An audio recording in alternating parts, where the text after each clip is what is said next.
ठीक है, याद रखना है कौन से करेक्टर में पिंपल्स हैं। If I am not wrong, इस पे भी क्वेश्चन आ रखा है, ये पीवाईक्यू है। As fresh as May is important, has a white beard, okay this is very important, and he carries a dagger. Hello अंग्रेजी से अब तुक्केबाजी नहीं। चलो next we have a friar. सबसे पहले the very important is what is the name of friar. His name is Herbert, this is very important. He is a very sensual licentious man. अब licentious man कौन होता है? The person who is very I say see, लिखा ही आगे, who seduces young girls then arranges their marriages. मैं एक चीज आपको बता दूं, फ्रायर पे बहुत स्ट्रिंजेंट, बहुत स्ट्रॉन्ग क्रिटिसिज्म दिया है चौसर ने, फ्रायर पे भी और जो हम नेक्स्ट पढ़ेंगे समनर पे, इन दोनों पे बहुत स्ट्रॉन्ग। बल्कि the way the Chaucer has described वो these characters is genuinely I say pathetic. Okay, तो फ्रायर का बेसिकली काम क्या होता है? कोई भी इंसान जिसने कोई गलती करी हो, ठीक है, वो चर्च में जाता है और अपनी वो भगवान के आगे एक्सेप्ट करता है कि हाँ मैंने ये गलती करी है। फिर फ्रायर उनको लिख के देते हैं कि हाँ आज तुम्हें इस गलती के लिए माफ कर दिया गया, I am absolving of your sin, मैं तुम्हें इस सिन के लिए तुम्हें माफ कर दिया। तो उस आदमी ने जिसने अपनी गलती एक्सेप्ट करी, उस आदमी को फ्रायर को पैसे देने पड़ते हैं। अब जो फ्रायर है उनका काम क्या है? जितने भी लोग क्राइम करते हैं, गलती करते हैं, ठीक है, जब वो चर्च में आते हैं उनके सिंस को सुनना। बट जो ये वाले फ्रायर थे, ये पुअर और हेल्पलेस पीपल को सुनते ही नहीं थे। आप उनको सुने क्यों? बिकॉज इन पुअर और हेल्पलेस पीपल के पास पैसा ही नहीं है, right? So he was avoiding poor and helpless people, ठीक है। और ये वाले friar spends a lot of time at a bar. देखो जो भी पर्सन ये क्लर्जी क्लास को बिलोंग करता है, उनको ये चीजें नहीं करनी चाहिए, but he spends a lot of time at bar. He carries knives and pen in sleeve, this is very important, important. Accepts bribe, जो ज्यादा पैसा देता था उनके ये सिन सुनते थे, जो कम पैसा देते थे उनको नहीं इंपॉर्टेंस देते थे ज्यादा। अब accept bribe readily gives absolution. Absolution क्या होता है? लिखित रूप में दे देना कि हाँ तुम्हें माफ कर दिया गया सिन के लिए, यू आर एब्सोल्यूट, अब इस सिन से तुम मुक्त हो। फ्रायर का काम ये था। No readily give absolution for money, money के लिए करते थे। Avoids poor and helpless people because they have no money, ठीक है। चलो अब हम जल्दी से इनका टेल पढ़ते हैं। जो फ्रायर का टेल है उनमें जो करेक्टर है that is arch deacon. Arch deacon क्या होता है? ये चर्च में एक पोजीशन होती है आर्च डिकन की, ये बेसिकली एडमिनिस्ट्रेटिव काम देखते हैं। अब आर्च डिकन ने क्या करा? उन्होंने एक सरमन अपॉइंट करा हुआ है। अब जहां भी स्पाई देखता है कि कोई भी आदमी कोई क्राइम कर रहा है, कुछ गलती कर रहा है, उनको पकड़ के चर्च में लेके आ रहे हैं, ठीक है। समनर का काम क्या होता है? जितने भी आदमी कुछ क्राइम करते हैं, गलत काम करते हैं या कोई गलती करते हैं, उनको चर्च में लेके आना, और चर्च के जो जज है वो फैसला देते हैं इनके साथ क्या करना है, क्या पनिशमेंट देनी है, ठीक है। चलो अब आर्च डिकन क्या है? He employs a summoner who uses spies to identify those engaged in lecherous behaviour. Lecherous मतलब गलत काम। द समनर, जो समनर है उनसे बदले में पैसे लेते हैं by charging them excessively for the penance. Penance क्या होता है? एरर, गलती, मिस्टेक। समनर बदले में पैसा उनसे हड़पते हैं। अब एक बार क्या हुआ, समनर को एक यौमन मिला। यौमन क्या है? एक नोबल क्लास का ही एक पोजीशन होती है, जैसे नाइट, यौमन, स्क्वायर, ये एक नोबल क्लास की एक पोजीशन है। तो यौमन जो है एक डेविल इन डिस्गाइज है, मतलब एक डेविल है जो यौमन के बेस में आया है, ठीक है। अब जब समनर अनजस्टली एक ओल्ड वेल्दी विडो को टारगेट करते हैं, तो जो ओल्ड लेडी है उसको कर्स करती है, उसको श्राप देती है, या तुम नरक में चले जाओ, हेल में चले जाओ। जैसे ही ये बोलती है तो यही यौमन आते हैं, हु इज डेविल, जो डेविल आते हैं और उनको हेल में ले जाते हैं। ये है पूरी फ्रायर की कहानी, ठीक है। अब समनर, अगला करेक्टर जो समनर है, जब समनर ने कहानी सुनी, he got like angry, he was so annoyed कि भाई तुमने समनर का मजाक उड़ाया, ठीक है। सो ये उस पर आगे रिप्लाई देंगे, अब फ्रायर की कहानी सुनाएंगे। अब समनर पे भी चौसर ने बहुत स्ट्रॉन्ग स्ट्रिंजेंट क्रिटिसिज्म दिया है। अब जब इनका डिस्क्रिप्शन देखेंगे आपको समझ आएगा। समनर मैंने बता दिया उनका काम क्या है, जो भी इंसान गलत काम करता है उनको चर्च में लेके आना, टू बी बिफोर द जज of the church. Is officer of church described as having a face like a cherub, मतलब एक इनोसेंट फेस है, उनका फेस है, it has a pile of beard, known for a lecherous and unkempt behavior. ये very important अगला point is pimples, boils and infected skin. कुछ critics तो कहते हैं इनके pimples, boils and infected skin इसलिए है क्योंकि इनके कर्म बुरे थे। ठीक है, याद रखना है कौन से करेक्टर में पिंपल्स हैं। If I am not wrong, इस पे भी क्वेश्चन आ रखा है, ये पीवाईक्यू है। He enjoys garlic and leeks resulting in bad breath, ये भी इंपॉर्टेंट है। Often get drunk as lecherous sparrow, this is PYQ. ऐसा कौन सा करेक्टर है whose as lecherous as sparrow? That's summoner. As for summoner, as for sparrow.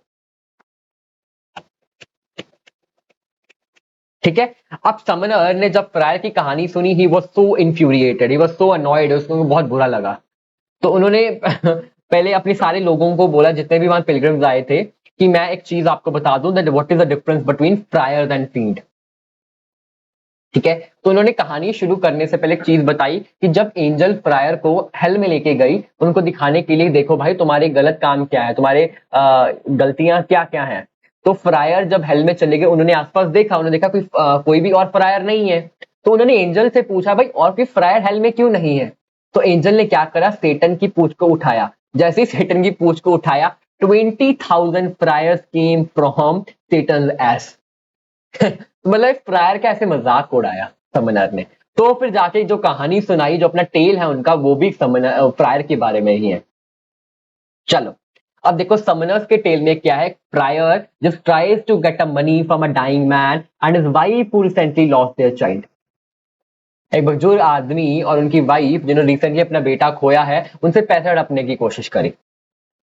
ठीक है, तो friar takes advantage of their grief to ask for the money. तो जो dying man था, जो बुजुर्ग आदमी था, उन्होंने बोला चलो ठीक है, तुम इतना कह रहे हो, हम तुम्हें कुछ दे देते हैं। तो उनको क्या दिया कि the old man farted, he farted, he said okay, ये तुम्हारे लिए गिफ्ट है। अब इस चीज से फ्रायर बहुत नाराज हो गए, उन्हें जाके अपने लॉर्ड को बोला। तो लॉर्ड ने आगे क्या रिप्लाई करा कि हाँ भाई, जो तुम्हें फार्ट मिला है, तुम जितने भी आगे फ्रायर दो, आपस में बांट लो। तो मतलब समनर ने फ्रायर के ऐसे बहुत बेइज्जती करी।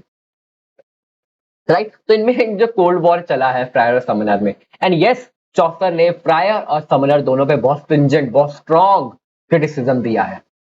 ओके, चलो। Clerk, clerk is good, is a student of Oxford, is a sincere and devout, is a poor, poor है, जितना भी उनके पास पैसा है सारा इन्होंने बुक्स पे स्पेंड कर दिया। His words are filled with wisdom and moral virtue. ठीक है, जो बोल्ड है, दिस इज वेरी इंपॉर्टेंट, कि जो क्लर्क का टेल है, it's borrowed from the story of patient Griselda from Petrarch's Latin translation of Boccaccio's Decameron. Decameron याद हमने पढ़ा था, चौथे वॉक वर्क था बुक ऑफ डचेस, उसमें हमने ड्रीम विजन में पढ़ा था कि उसने जो बोकेशिया का डेकामेरॉन है, उसमें कहानी पढ़ता है सीएक्स एंड एलिकोन। ऐसे चीजों को रिलेट कर करके पढ़ा करो, ऐसे रिवीजन भी होती रहेगी।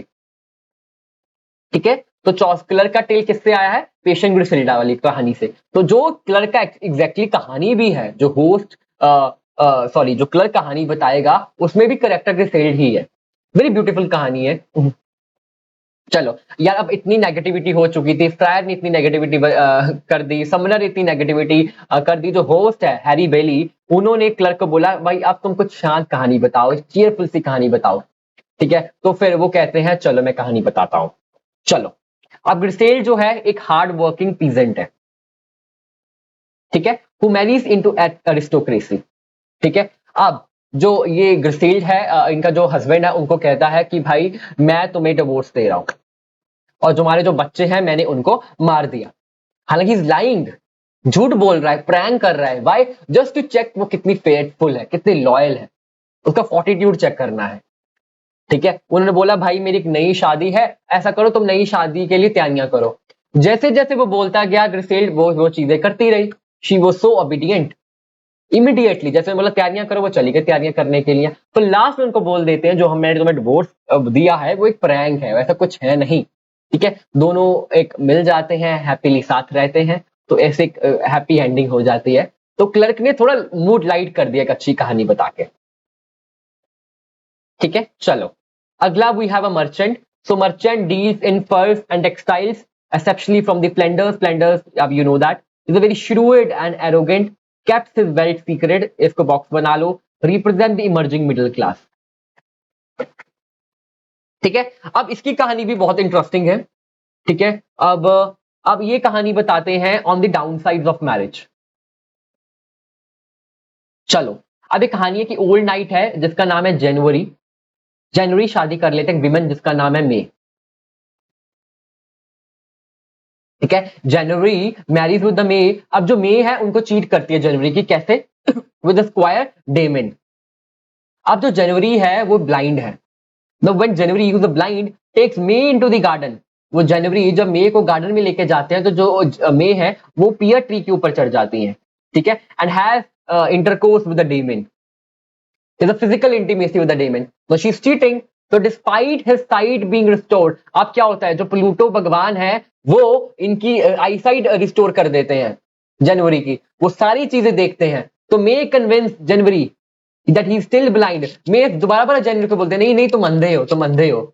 The host, अब जो होस्ट है Harry Bailey, he prays to avoid marrying a wife like the one described by the merchant. ठीक है, तो this is a cheating story, बुरी मतलब इनफिडेलिटी देखने को मिली है हमें, बिट्रेयल देखने को मिला है, ठीक है। अभी हमने याद होगा the very first story which was told by night, अब उनका सन जो है स्क्वायर, हम इनकी कहानी पढ़ेंगे, ठीक है। He is a son of knight, he is a very young romantic bachelor, curly hair, see आप बोल्ड, मैंने ये बोल्ड लिखा है, बोल्ड लेटर्स में लिखा है curly hair, is very important, ठीक है। और इसके बाद आप पढ़ सकते हो often seen riding a horse, that's important, as fresh as May is important. देखो स्क्वायर यंग है तो फ्रेश है, नया खून है ऐसा बोल सकते हो, तो एज फ्रेश एज मे, ऐसी ट्रिक है याद करने की। चलो, हैरी बेली ने स्क्वायर को बोला तुम एक लव के ऊपर कहानी बताओ, स्क्वायर एग्री हो गए, तो कहानी बताते किंग कैम्बिस्कान की। A king Kabiskan receives a magical gift from a knight on his birthday, and including, अब क्या क्या मिला देखो, किंग कैबिस्कान को मैजिकल गिफ्ट्स मिले हैं, क्या क्या मिला है, brass horse, a ring that allows his daughter, daughter का नाम देख लो क्या है, कैनाकी, टू अंडरस्टैंड बर्ड्स, एक रिंग दी है, ये पीवाईक्यू हो सकता है, रिंग सॉरी पीवाईक्यू कह रहा हूं, इंपॉर्टेंट क्वेश्चन हो सकता है एग्जाम पॉइंट ऑफ व्यू से, ठीक है। Ring that allows his daughter to understand the birds, and a sword that can heal any wound it inflict, sword जो किसी भी वुंड को ठीक कर देती है, एंड रिंग जिससे वो बर्ड्स की भाषा को समझ सकते हैं, ठीक है। Canacee rescues a dying female falcon, कैसे रेस्क्यू करा, बिकॉज वो उनके पास रिंग है, अब वो समझ सकती हैं। Who tells the story of betrayal by her mate, अब कैनेनी ने जो फीमेल फैल्कन जो बर्ड है, ठीक है, उनको रेस्क्यू करा, अब वो फैल्कन को कहानी बताती है कैनेकी को कि मेरे जो मेट है, मेरा जो पार्टनर है उसने मुझे बिट्रे करा, राइट। अब जो स्क्वायर स्टेला इट इज इधर इनकम्प्लीट और it is interrupted by the Franklin, ठीक है, ये भी इनकम्प्लीट रह गई है थोड़ी सी, ठीक है। चलो, Franklin, Franklin is a wealthy landowner who is known for his hospitality and love for the fine food and wine. He always has his table set and ready for meals throughout the day, ठीक है। He's compared, this is very important, जो bold letters में है वो बहुत ज्यादा important है, he's compared to Epicurus and St. Julian for his jovial and hospitable nature, means he's very much into the hospitality, right? All these features are very characteristics are very important. He has a white beard, okay, this is very important, and he carries a dagger. If I'm not wrong, this was one of the questions in NPTEL. He carries a dagger. Yeah, he served as a justice of peace and a member of parliament. He represents a free man in the Chaucer society. Okay, not to get into much detail, but the bold one and carry the dagger and has a white beard. Okay, these few points are important one. Okay, so Franklin Tale is similar to the story which is told by Boccaccio in his to his work. That is Philocolo. This is very, very important. And Decameron. Everything that is written in the bold letters is important. Okay? Now, this tale, Franklin's tale is a Breton lay. Now, what is Breton's lay? Is a form of narrative poem or a tale that originated in the medieval literature of Brittany, France. Okay? It typically involves क्या है, romance, adventure, elements of supernatural, often featuring knights, ladies, and magical creatures. But basically, what is Breton lay is when you have a supernatural element and the noble class people. Okay, now here we are going to see bit of a supernatural element of illusion. Okay, so one the character is a Dorigen. The Dorigen, the wife, now she is waiting for her husband's Arvigerous return from England. अब डॉरिजन जो है वो बहुत परेशान है कि जो उनका हस्बैंड है वो इंग्लैंड से वापस आएगा, बट बहुत बीच में कोस्टल रॉक है। अब उनको लगा कि भाई हस्बैंड उनका सेफ नहीं है, तो इस वजह से उनका जो पुराना लवर है ऑरिलियस, ठीक है, इन्होंने उनको बोला कि भाई I would have a intimacy with you अगर तुम उस रॉक को, कॉस्टल रॉक को वहां से हटा दोगे। ठीक है, ऑरिलियस इंप्रेस हो गए इस चीज से कि भाई I'll involve into indulge in a physical intimacy। तो उन्होंने क्या करा, एक म्यूजिशियन को पॉइंट करा। अब उस म्यूजिशियन ने क्या करा, he created the illusion that जो रॉक्स हैं कॉस्टल वहां से चले गए। ठीक है, फिर जब उनका हस्बैंड, डॉरिजन का हस्बैंड वापस आ गए, अब ऑब्वियसली डॉरिजन को अपने वर्ड पे रहना ही है कि भाई तुम वहां से रॉक को हटा दो, I have a physical intimacy with you और इंटरकोर्स विद यू। ठीक है, बट ऑरिलियस बहुत ज्यादा इंप्रेस हो गए कि the wife is so concerned about her husband, उनकी इंटीग्रिटी से बहुत इंप्रेस हो गए। तो उन्होंने बोल दिया कि चलो ठीक है, I am releasing you from the vow. ठीक है, मुझे इन सब चीजों में नहीं पड़ना है। ठीक है, in a surprising turn the musician also releases Aurelius from his डेप्थ। ठीक है, तो ये फ्रैंकलिन की टेल है, वेरी ब्यूटीफुल कहानी। ठीक है, इसको पढ़ो और इसको याद रखो। जीत की मंजिल सही, अब तैयारी होगी।